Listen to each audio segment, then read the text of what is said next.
Hare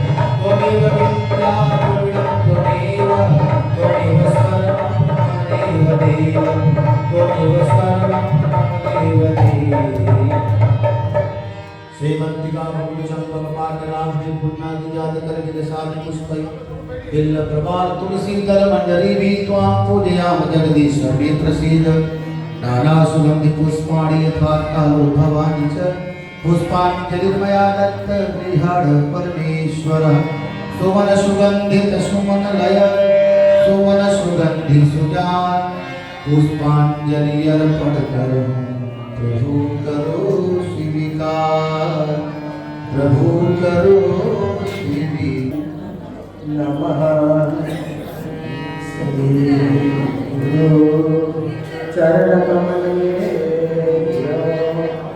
नमः निजानस्य कृष्णस्य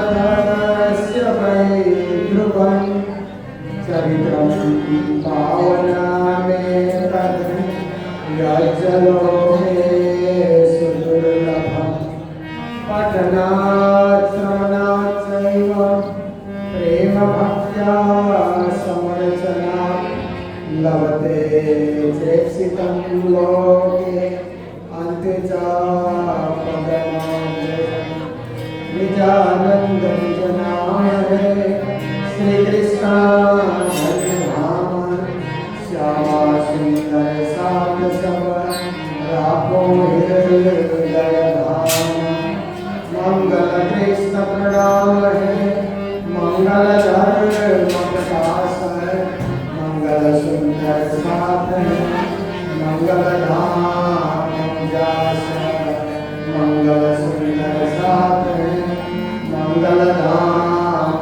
जास वृंदावन बिहारी लाल की श्री सद्गुरु महाराज की श्री प्राणनाथ प्यारे की गुरु जी मंगलदास महाराज की मेरे मन में बसे हो बसे रहना मेरे मन में बसे हो बसे रहना मेरे मन में बसे हो बसे रहना मेरे मन में बसे हो बसे रहना मेरे मन में बसे हो बसे रहना मेरे मन में बसे हो बसे रहना श्यामा मेरे मन में बसे हो बसे रहना श्यामा मेरे मन में बसे हो बसे रहना राजा मेरे मन में बसे हो बसे रहना राजा मेरे मन में बसे हो बसे रहना मेरे मन में बसे हो बसे रहना मेरे मन में बसे हो बसे रहना मेरे मन में बसे हो बसे रहना मेरे मन में बसे हो बसे रहना राजा मेरे मन में बसे हो बसे रहना राजा मेरे मन में बसे हो बसे रहना श्यामा मेरे मन में बसे हो बसे रहना श्यामा मेरे मन में बसे हो बसे रहना कन्हैया लाल की आज यहाँ श्री कृष्ण प्रणामी मंदिर सिलीगुड़ी जो हमेशा हमेशा कथा कीर्तन सत्संग प्रवचन चर्चा वार्ता विविध कार्यक्रम में अत्यंत व्यस्त जो मंदिर रहता है आज से इसी मंदिर में परम पूज्य परम आदरणीय स्वामी श्री सदानंद जी महाराज द्वारा जो ज्ञान भक्ति सेवा की प्रतिमूर्ति हैं उनके द्वारा श्रीमद् भागवत कथा आरंभ हो रही है और मुझे भी थोड़ी देर इस बैठक में आप सबके बीच उपस्थित होने का मौका मिला और हमारे आसाम से रंगसाली से परम आदरणीय श्री नारायण स्वामी जी महाराज, हरियाणा उकलाना मंडी से, दिव्य ब्रह्मपुर धाम से श्री दिव्यानंद जी महाराज, और वाराणसी काशी से विदुषी साध्वी गीतांजलि जी, और आशीष देव जी जो इसी मंदिर में रह करके वाणी चर्चा और प्रचार का कार्य कर रहे हैं। हमारे मंदिर के राजकिशोर जी, चरणदास जी जो पूजा में संलग्न रहते हैं, और इधर पवन तिवारी जी जो सुप्रसिद्ध गायक भी हैं, कथाकार भी हैं, और प्रयागराज संगम के पास इन्होंने अपना आवास बनाया है।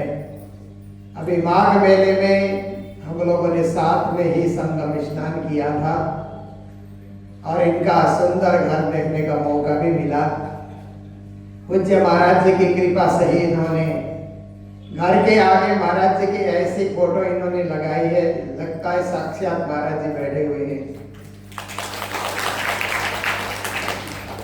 तो देखिए, हमारे स्थानीय सिलीगुड़ी के ही गायक ललित जी जो हमेशा गायन में और सेवा में संलग्न रहते हैं, विनय जी, और सभी हमारे गुरुजी प्रणामी मिशन ट्रस्ट और मंदिर संचालन समिति, सभी माताएं, सभी बहनें, सभी भाइयों और आयोजक परिवार जिन्होंने अपने पूर्वजों के नाम से और अपने ही कल्याण के लिए भी यह कार्यक्रम का आयोजन किया। परिवार के सभी सदस्यगण, आप समस्त धर्म प्राण शिरोमणि सुंदर साथी, माताएं, बहनें, भाइयों, सभी को कोटि कोटि करवद्दा प्रेम प्रणाम।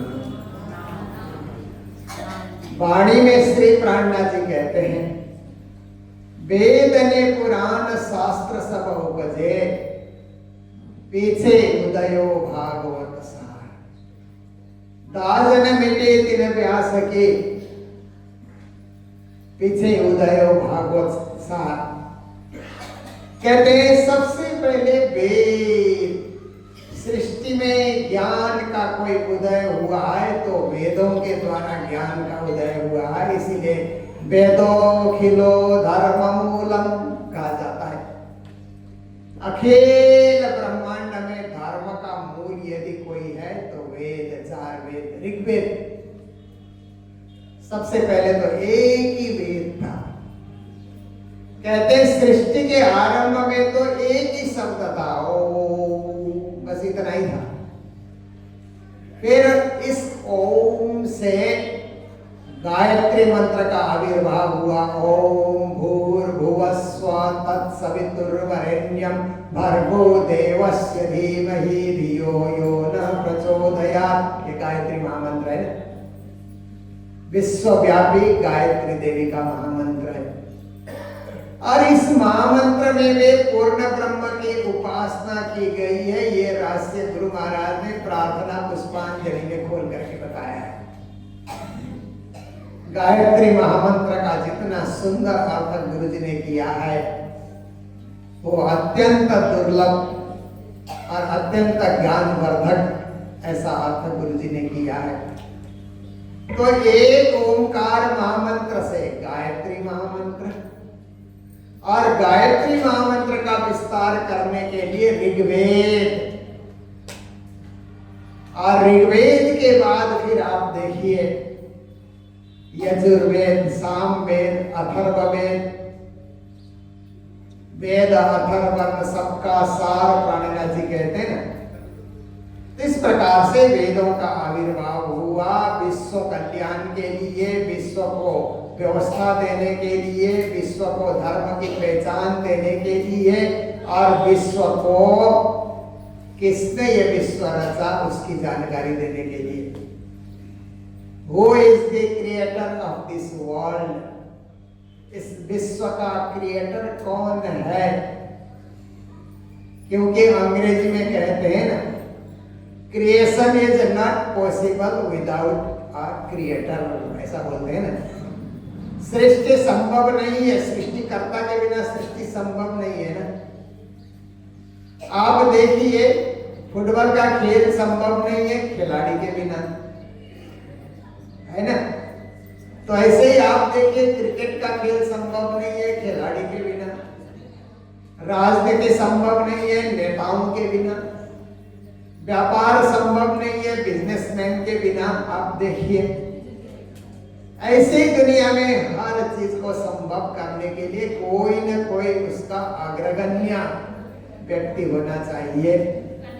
तो ऐसे इस सृष्टि रचना के लिए परब्रह्म परमात्मा ही सब कुछ है, उनके द्वारा ही सृष्टि की रचना हुई है। परब्रह्म परमात्मा ने ही अक्षर को आदेश दिया कि सृष्टि की रचना करो, तो अक्षरात् संभवति अविश्वम कहते, अक्षर द्वारा विश्व ब्रह्मांड का निर्माण हुआ। तो सबसे पहले वेद आए इस संसार में, वेद ने पुराण, फिर पुराण, शास्त्र सब उपजे, फिर 6 शास्त्र, फिर भारत पर्व 18 पर्व का महाभारत इतिहास का ग्रंथ अवतरित हुआ। वेद व्यास जी ने सब का लेखन किया, क्योंकि उससे पहले तो वेद मौखिक सुनाया जाता था, शिष्य लोग को बार बार सुनाओ तो याद हो जाता था, क्योंकि उस समय मोबाइल का युग नहीं था ना। आज क्यों नहीं याद होता है? आप देखिए, जब लैंडलाइन में हम लोग टेलीफोन करते थे तो सबका नंबर हमको कंठस्थ होता था। जब से मोबाइल आया किसी एक का भी कंठस्थ नहीं होता है। कुछ लोगों को तो अपना नंबर भी पता नहीं होता है, फोन में बात कर लेते हैं, आपका नंबर कितना है, खोलने से अच्छा वो भी खोल करके बताएंगे। दिमाग हमारा क्या है, ये मशीन के चलते दिमाग हमारा शून्य होता जा रहा है, स्मरण शक्ति की कमी हो रही है। पर पहले जमाने में क्या होता था कि एक बार गुरु पढ़ाता है ना, सत्यम वद धर्मम चर, मातृदेवो भव, पितृदेवो भव, आचार्य देवो भव, अतिथि देवो भव, स्वाध्याय नमा प्रमद, चलो को याद हो जाता था। एक बार पढ़ते ही याद हो जाता था। कैसा दिमाग रहा होगा उस समय, एकदम तीक्ष्ण दिमाग, तेज दिमाग, और ग्रहण करने के लिए अत्यंत योग्य दिमाग उस समय शिष्यों का रहता था। गुरु पढ़ाते हैं, शिष्यों को याद हो जाता है। फिर उसके बाद वेद व्यास ने देखा कि कलियुग आ रहा है, कलियुग में लोगों के स्मरण शक्ति कमजोर हो जाएगी, तो वेद को लिख देना चाहिए, लिपिबद्ध करना चाहिए। तो उन्होंने चारों वेदों को वेद व्यास ने लिख डाला। कहाँ बैठ करके? बद्रीनाथ से थोड़ा आगे जाते हैं तो सरस्वती नदी बहती है ना, उसी के किनारे वेद व्यास का आश्रम है। वहां बैठ करके उन्होंने चारों वेदों को लिपिबद्ध किया। वेद व्यास की रचना नहीं है, वेद तो ब्रह्म का वाक्य है, पर ब्रह्म का वाक्य है, परंतु वेद व्यास ने उसका कलेक्शन किया, उसको उन्होंने सजाया अच्छी तरह से। फिर पुराण आए तो वेद व्यास ने 18 पुराण की रचना कर डाली। उनमें से एक श्रीमद् भागवत भी है, देवी भागवत भी है, शिव पुराण भी है, मंगलिक पुराण भी है, विष्णु पुराण भी है, नारदीय पुराण भी है, ब्रह्म पुराण है, ब्रह्म वैवर्त पुराण है, 18 पुराण है ना। तो वेद ने पुराण, शास्त्र फिर न्याय है, न्याय शास्त्र है, वैशेषिक शास्त्र है, सांख्य है, पतंजल, वेदांत, मीमांसा, 6 शास्त्र उतर गए। पीछे भारत पर्व 18, फिर 18 पर्व वाला महाभारत ग्रंथ भी वेद व्यास ने लिख डाला। इतना लिखने के बाद वेद व्यास को लगा काम पूरा हो गया। इतना काम कौन कर सकता है? कितने ऋषि महर्षि हुए, एक एक किताब लिख सके, मैंने इतने ग्रंथों को लिखा तो काम पूरा हो गया। रात को सोए तो मन में एकदम खेद जैसा भाव आया कि अभी भी कुछ काम करना बाकी है, कुछ काम बाकी रह गया, काम पूरा नहीं हुआ। इतना मैंने लिखा परंतु कुछ काम अभी शेष रह गया है। तो खेत में वो बैठे हुए थे, कहीं से घूमते घामते श्री कृष्ण गोविंद हरे मुरारे, हे नाथ नारायण वासुदेवा अपने बीड़ा बजाते हुए नारद से आकर के पहुंचे और कहते हैं वेदव्यास जी आप कुशल से तो है ना? हाँ कुशल से तो हूं। आपने बड़ा भारी काम किया, चारों वेदों को लिखा और 18 पुराण आपने लिखा, 6 शास्त्र आपने बनाया और फिर इधर महाभारत की आपने रचना की। कुछ काम आपने औरों के लिए बाकी रखा ही नहीं। संतुष्ट है ना? आप खुश हैं?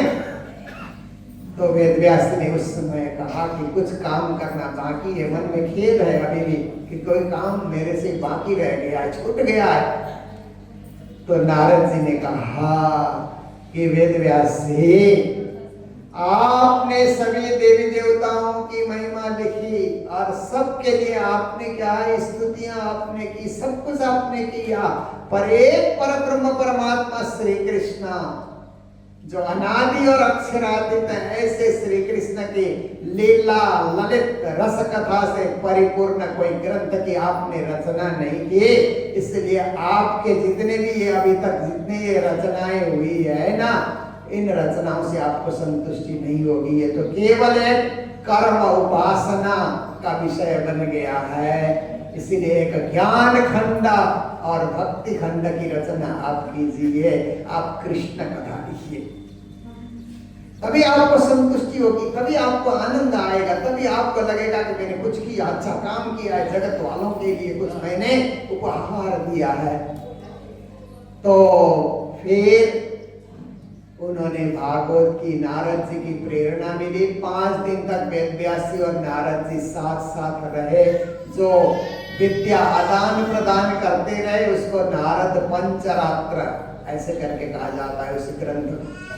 फिर नारद जी जाने के बाद वेदव्यास जी ने भागवत लिखना प्रारंभ किया। जन्माद्यस्य तन्मयादितरतस्साध्विस्वविज्ञास्वराट् तेने ब्रह्म हृदय आदि कवये मुह्यन्ति यत्सूरय तेजो वारि मृदाम यथा विनिमयो यत्र त्रिसर्गो मृषा धाम्ना स्वेन सदा निरस्तकुहकं सत्यं परम धीमहि। ऐसा करके उन्होंने भागवत लिखना शुरू किया कि मैं सत्य पर ब्रह्म परमात्मा का ध्यान करते हुए, प्रार्थना करते हुए, जिनके द्वारा विश्व ब्रह्मांड की रचना होती है, ऐसे पर ब्रह्म परमात्मा का ध्यान करते हुए अब मैं भागवत लिखना प्रारंभ करता हूँ। तो वेदव्यास ने फिर भागवत लिख करके संपूर्ण किया और 10वें स्कंद श्री कृष्ण की जीवनी, कृष्ण कथा, कृष्ण की लीला और कृष्ण के पूर्ण स्वरूप की उन्होंने व्याख्या की। तो उनके मन में संतुष्टि हुई, मैंने बड़ा अच्छा काम किया, शुभ काम किया, क्योंकि जगत वाले कालांतर तक, युग युग तक आने वाले जगत वाले कृष्ण कथा सुनते रहेंगे और अपने जीवन को पावन बनाते रहेंगे। तो फिर वेदव्यास जी ने श्रीमद् भागवत लिख करके तैयार तो किया। अब सोचते हैं इससे कथा कौन करेगा? सबसे पहले कोई मुझे कथाकार चाहिए। तो अपने ही पुत्र सुखदेव जी को उन्होंने कथाकार के रूप में उन्होंने प्रतिष्ठित किया। और सबसे पहले भागवत की कथा यदि किसी ने की तो सुखदेव मुनि महाराज ने, उन्होंने भागवत की कथा की। 16 वर्ष की उम्र में उन्होंने भागवत की कथा की। एकदम सुंदर उनका स्वरूप था और सुडोल उनका स्वरूप देखने में भी बड़े सुंदर। देखिए 88,000 ऋषि महर्षि बैठे हुए थे और वहां पर ये राजा परीक्षित मर जाएगा, तक्षक डस करके वो दृश्य हमें देखना है। ऐसे राजा परीक्षित तो धर्मात्मा ही था, परंतु क्या करें, कलयुग का प्रभाव, ऋषि का श्राप लगा, इसलिए ये तो जाएगा दुनिया से। तो उस दृश्य को देखें कैसे ये शरीर छोड़ता है। ऋषि मुनि महात्मा सब वहां पर आए हुए थे और सभी महात्माओं को राजा परीक्षित कहते हैं कि म्रियमाण अवस्था में, मरते अवस्था में कल्याणकारी कार्य क्या हो सकता है, मुझे मुक्ति कैसे मिलेगी? तक्षक तो मुझे डसेगा, ऋषि का श्राप है, परंतु मुझे उससे पहले मुक्ति चाहिए। ऋषियों, मुनियों, महात्माओं, आपने अपने तपोबल के द्वारा कोई शक्ति प्राप्त किया है तो बताइए कि मेरा मोक्ष कैसे होगा। सारे ऋषि कहते हैं, अरे राजा परीक्षित, हमने जीवन लगा दिया, तब जब साधना करने में और परमात्मा की भक्ति करने में हमें ही मोक्ष नहीं मिला है। तुम तो राजा होकर के राज्य भोगते रहे, अब श्राप लगने के बाद 7 दिन में मोक्ष चाहते हो, यह असंभव है, नहीं हो सकता है, इतने जल्दी मोक्ष कभी हो नहीं सकता है। ऐसा सब ऋषि मुनि करे बोल करके निराश कर रहे थे। तो उस समय में एकदम 16 साल के एक बालक, इतने लंबे लंबे उनके केस, गौर वर्ण, जैसे साक्षात कृष्ण ही सामने आ रहे हैं, और कौपीनधारी हैं, और खड़ाऊ पहन करके टक टक टक चल करके उधर से आ रहे हैं। जब सुखदेव मुनि महाराज वहां पर आए तो सारे ऋषियों ने जब देखा, अरे सुखदेव जी आ रहे हैं, सुखदेव जी आ रहे हैं, सब खड़े हो गए, उठ करके खड़े हो गए, उनको नमन किया।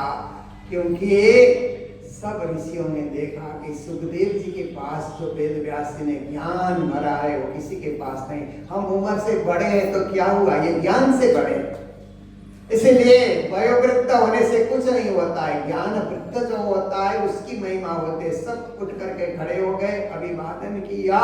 तो राजा परीक्षित ने भी अभिवादन किया और पूछा कि गुरुदेव, 7 दिन में जो मर जाएगा, जिसको श्राप लग चुका है, उसे मोक्ष गति पाने के लिए क्या कल्याणकारी कार्य है, आप बताएं।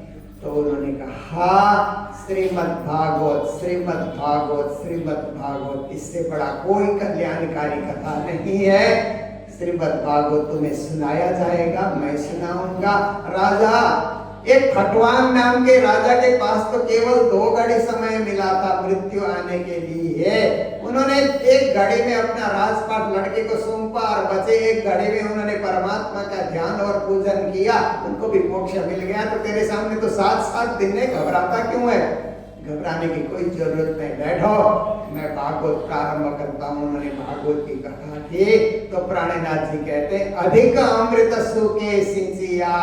श्रीमद् भागवत कथा में अमृत का सिंचन करने का कार्य सुखदेव मुनि महाराज ने किया है। क्योंकि कहा जाता है कि कोई फल हो और सुख आकर के, तोता आकर के चोंच मारता है तो फल स्वादिष्ट हो जाता है, ऐसे ज्ञानियों का कहना है।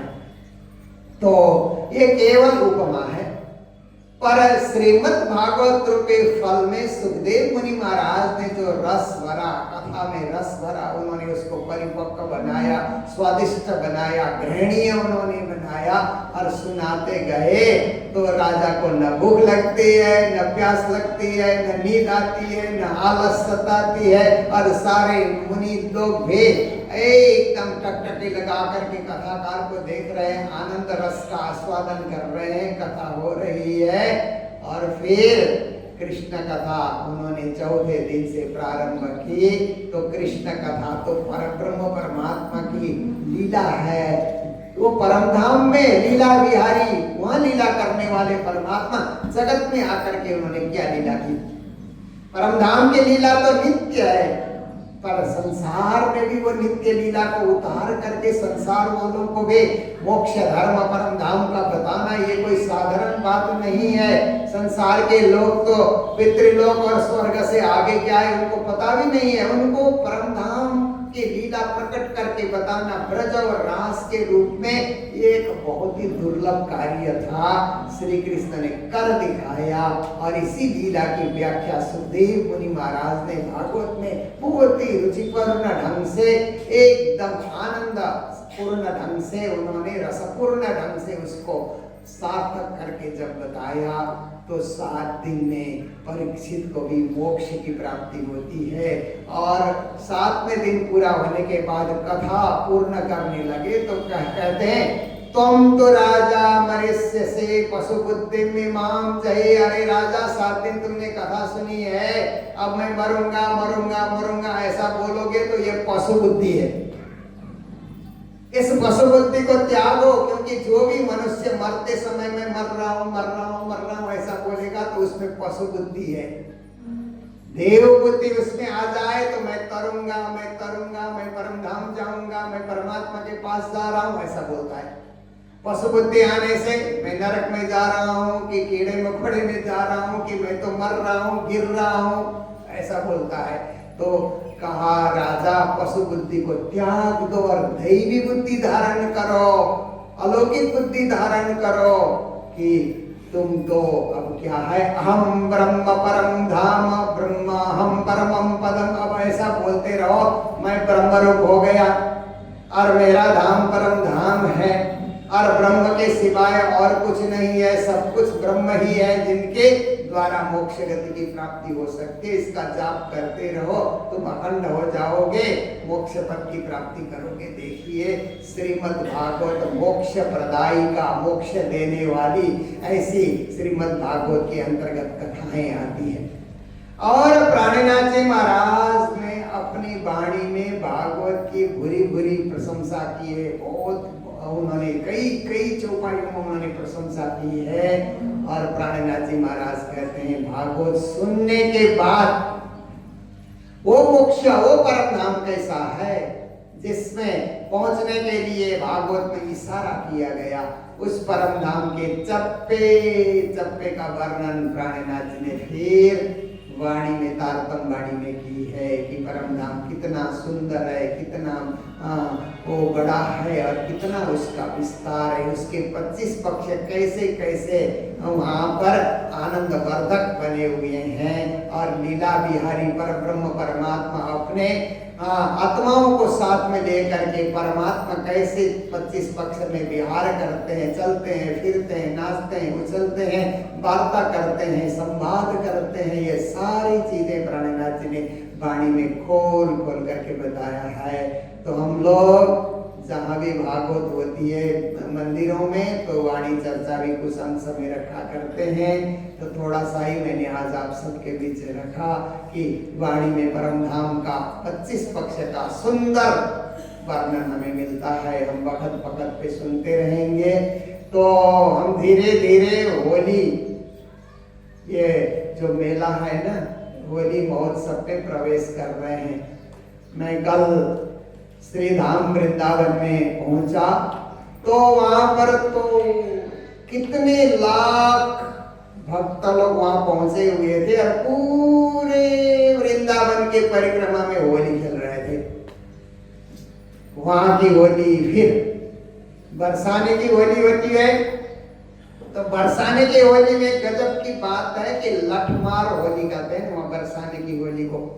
बरसाने की महिलाएं डंडे लेकर के वहां पर पुरुषों को मारने के लिए तैयारी होती है। तो पुरुष लोग जो है ऊपर ढाल लेकर के सिर के ऊपर डंडे वो मारते हैं, क्योंकि श्री कृष्ण ने कहा था कि पहले कोई जमाना ऐसा था कि पुरुष लोग बात बात पे पत्नी को थप्पड़ मारते थे, कुछ न कुछ ताड़ना देते थे, क्योंकि पुरुष प्रधान समाज था ना। कोई समय ऐसा था कि पुरुष लोग अहंकारी होते थे और पत्नियों से पूरा काम भी कराना और पीटना भी उनको।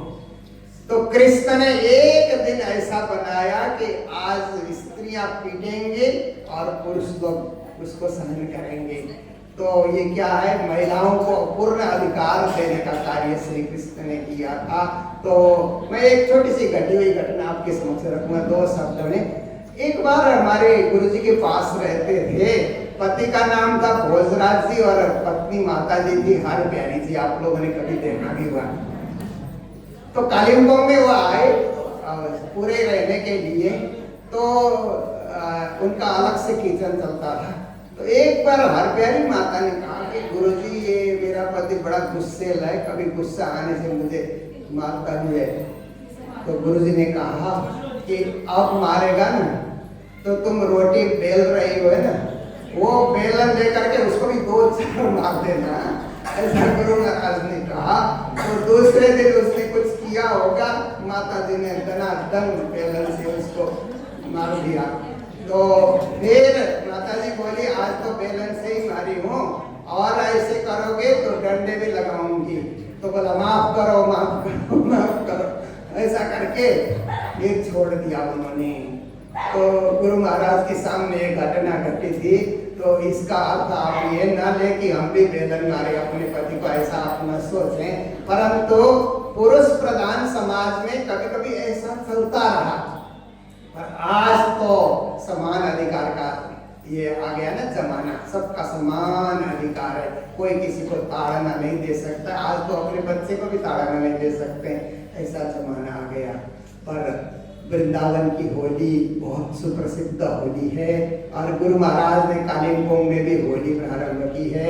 तो कल के दिन हम लोग मूल मंदिर बाजार मंदिर में 10 से 12 बजे तक होली गायन करेंगे, होली का टीका लगाएंगे। परसों हम लोग इच्छेश कृष्ण प्रणामी मंदिर में होली का गायन करेंगे। परसों शाम को फिर मंगल धाम में होली का उत्सव मनाएंगे और अगले दिन 3 तारीख हम लोग जुलूस करेंगे। ऐसे कहा जाता है कि वो दिन ग्रहण है, पर वो रात को है ग्रहण, क्योंकि चंद्र ग्रहण है तो रात को है। और जब तक सूर्य का प्रभाव होता है, सूर्य की रश्मियों में चंद्र की रश्मियां नहीं आती है। अब लोग सूतक 12-12 घंटा मानते हैं, वो पुरानी पद्धति है। पर हम लोग जुलूस निकालेंगे, बाजार में घूमेंगे, प्रतिवर्ष हम लोग घूमते हैं, इसी तरह 3 तारीख हम लोग घूमेंगे, आएंगे, भंडारा हमारा होगा और रात को ग्रहण लगने के लिए हम लोग छोड़ देंगे ग्रहण के लिए। फिर 4 तारीख दार्जिलिंग में होली मनाएंगे, 5 तारीख मंगपू में होली मनाएंगे, 8 तारीख सिक्किम में सिंगताम में रंग पंचमी महोत्सव मनाएंगे। इस तरह होली का आनंद हम लोग लेंगे। तो यहाँ भी कृष्ण प्रणामी मंदिर सिलीगुड़ी में कल के दिन 10 से 1 बजे तक पूज्य महाराज जी के सानिध्य में होली का पावन महोत्सव यहाँ पर हो रहा है। आप सहभागी बनिए, होली का आनंद लीजिए और कृष्ण भक्ति के रंग में आप रंग जाइए, ताकि जीवन हमारा रंगारंग बन जाए, जीवन हमारा आनंद रंग से भर जाए। तो इन्हीं शब्दों के साथ अभी की चर्चा को विराम दे रहे हैं। जय जयकार के साथ बोलो कृष्ण कन्हैया लाल की, सतगुरु महाराज की, श्री प्राणनाथ की जय। श्री कृष्ण कन्हैया लाल की जय। अभी हम अपने परम पूज्य श्री गुरु जी महाराज जी के पावन पवित्र मुखारविंद से वेद शास्त्र श्रीमद् भागवत महापुराण की सुंदर व्याख्या करते हुए पूज्य महाराज श्री जी, फिर हम आप सुंदर होली का भी सुंदर महोत्सव की भी थोड़ी सी आनंद लिए।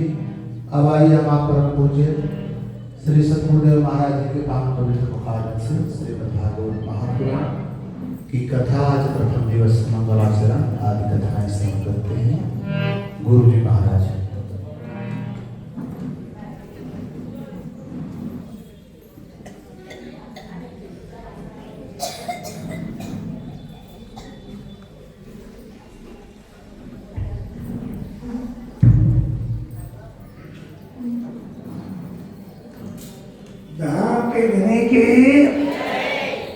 कृष्ण कन्हैया लाल की जय, नित्यानंद स्वामी की जय, प्राणात्यारे की जय, बाईजू महारानी की जय, चतुर्थ महाराज की जय, गो माता की जय, गोविंद भगवान की जय, भारत माता की जय। वंदे वंदे वंदे जय जय श्री राधे, जय जय श्री राधे, जय जय श्री राधे। अखंड मंडलाकारं यज्ञमेन चराचरं तत्पदं दर्शितं येन तस्मै श्री गुरुवे नमः। सच्चिदानंद रूपाय विश्वोत्पत्त्यादिहेतवे तापत्रय विनाशाय श्री कृष्णाय वयं नमः। मूकं करोति वाचालं पंगो नह्यते गिरिं यत्कृपातमहं वन्दे परमानंद माधवं। वंदो सतगुरु चरण को कर मैंने प्रेम प्रणाम, अशुभ हरण मंगल कर देव चंद्र प्राणनाथ तुम सत्य हो, तुमसे चलत जा मैं आधीन करनी मंगल कृष्ण प्रणाम है, मंगल धर्म प्रकाश, मंगल सुंदर साधन, मंगल धाम की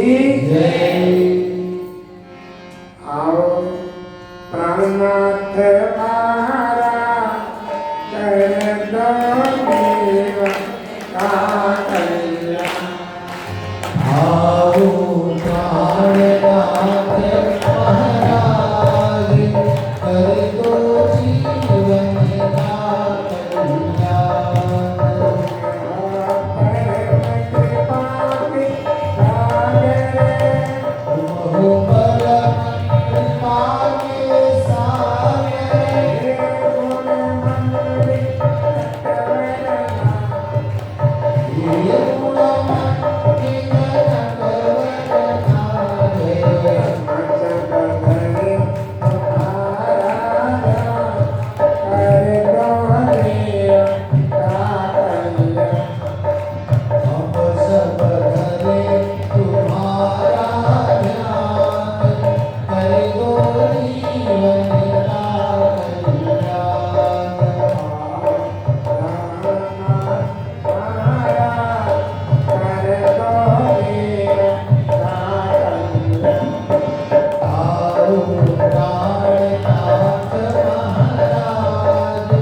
वाणी देकर चटनी मिलान वेद शास्त्र के छठ प्रवक्ता अंतरा कीर्तन श्री श्री मोहन प्रियता जी महाराज आसाम से पधारे पीताम्बर पीठ के महंत श्री 108 नारायण स्वामी जी इस साथ उत्तरायण से पधारे दिव्यानंद जी महाराज, हमारे हंसदास जी गौर पुजारी जी, संगीत बंधु पवन तिवारी जी, विनय कुमार जी, से धर्म प्रेमी मातृ शक्ति सज्जन बिंद भक्त समुदाय पवित्र आत्मा महान आत्मा राज समाधि की अति लाडली प्यारी सुंदरता की हमारा प्रणाम स्वीकार करें। प्रणाम जी। सुन रही